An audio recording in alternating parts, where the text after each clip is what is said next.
नमस्कार, आपका स्वागत है SK एकेडमी चैनल पर। आप आज सुनेंगे चंद्रधर शर्मा गुलेरी द्वारा लिखी गई कहानी उसने कहा था।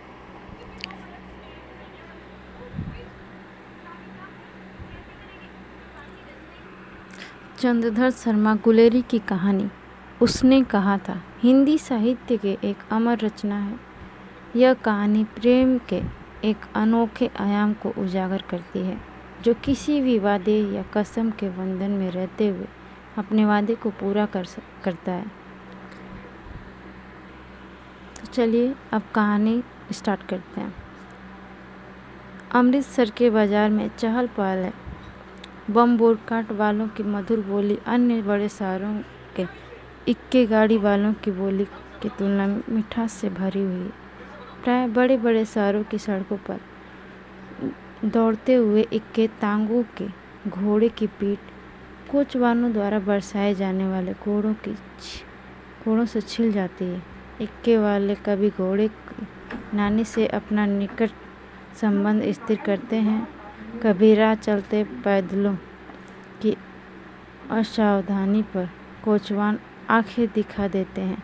लेकिन अमृतसर की सड़कों पर बम्बू काट वाले तंग चक्करदार गलियों में प्रत्येक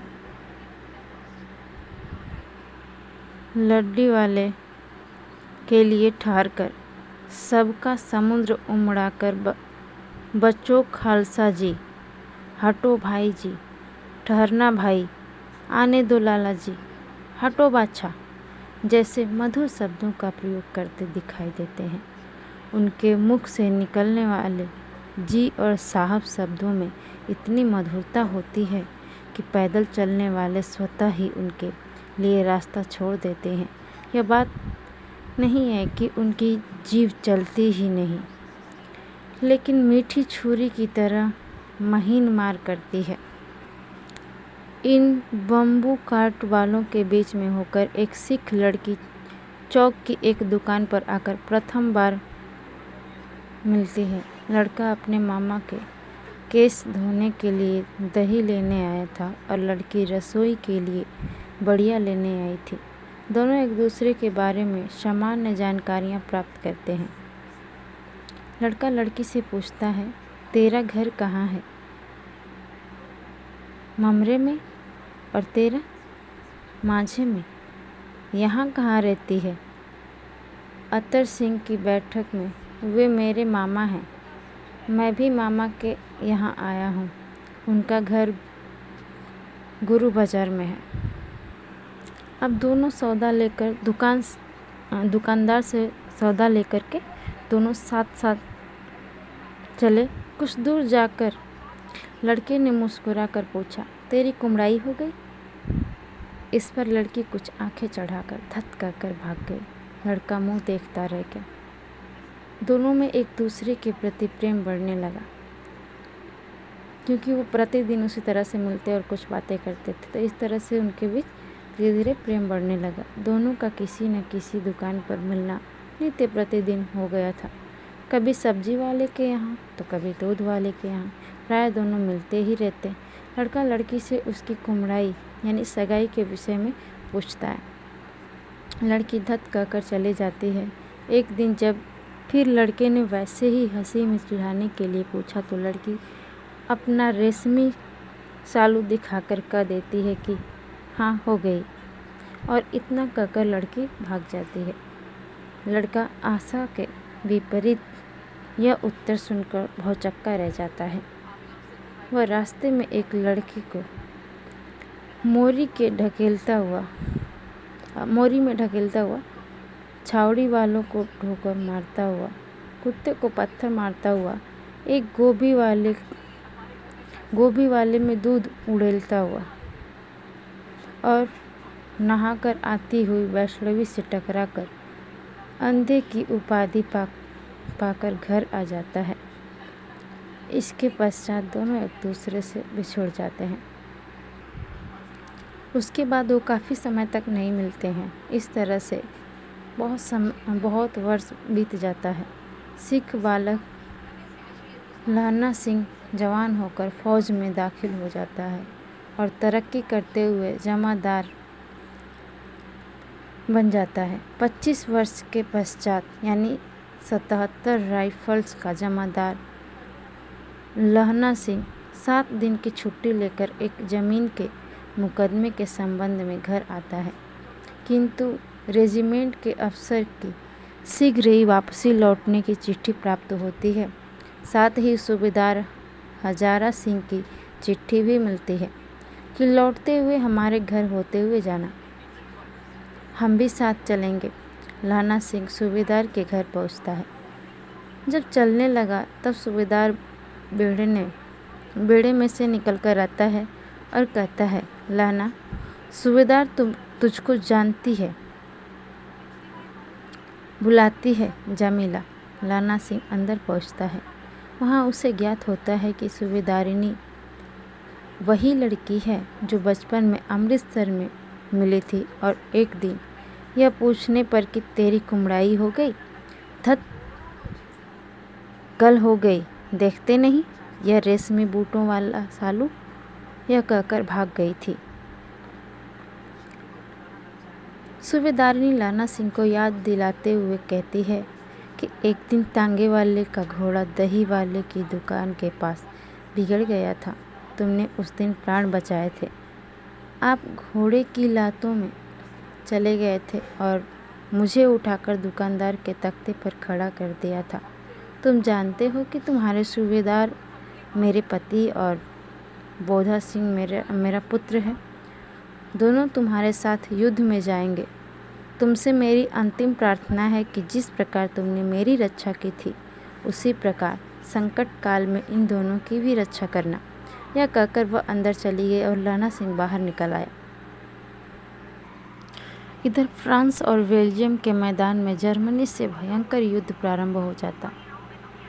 जिस समय युद्ध चल रहा था उस समय बोधा सिंह और हजारी सिंह लहना सिंह के साथ ही थे। यह सूबेदारिनी की प्रार्थना को भूला नहीं था। वह चाहता था कि समय आने पर प्राणों पर खेलकर भी इन दोनों की सहायता कर सके। युद्ध के दौरान दिन रात खंदकों में बैठे बैठे हड्डियां अकड़ गई। भीषण जाड़ा, ऊपर से बर्फ तथा पिंडलियों तक कीचड़ में धंसे कई दिन हो जाते हैं। खंदक के बाहर शरीर का अंग निकलते ही गोलियों की बौछार होती है। सूबेदार हजारा सिंह लहना सिंह से कहता है, मुझे संगीन चढ़ाकर मार्च का हुक्म मिल जाए तो 7 जर्मनों को अकेला मारकर ही लौटूंगा। उस दिन 4 मील तक एक जर्मन को नहीं छोड़ा था। तभी लहना सिंह कहता है, सच है। हड्डियों हड्डियों में जाड़ा घमस गया है, सूर्य निकलता नहीं और खाई में दोनों तरफ से चंबे की वावलियों के से सोते झर रहे हैं। एक धावा हो जाए तो घर में आ जाए। युद्ध क्षेत्र में बोधा सिंह के अस्वस्थ हो जाने पर लहना सिंह उसकी पूरी तरह से देखभाल करता है। सर्दी से कांपने पर वह उसे अपने दोनों कंबल ओढ़ा देता है। इस पर भी जब उसकी कंपकपी कम नहीं होती, उसे अपनी जर्सी भी उतार कर पहना देता है तथा स्वयं सिगड़ी के पास बैठकर अपनी सर्दी का बचाव करता है। उसकी दृष्टि दोनों ओर रहती है, खाई की ओर भी कि दुश्मन कहीं आक्रमण न कर दे तथा बोधा सिंह की ओर भी कहीं उसकी तबीयत ज़्यादा न बिगड़ जाए।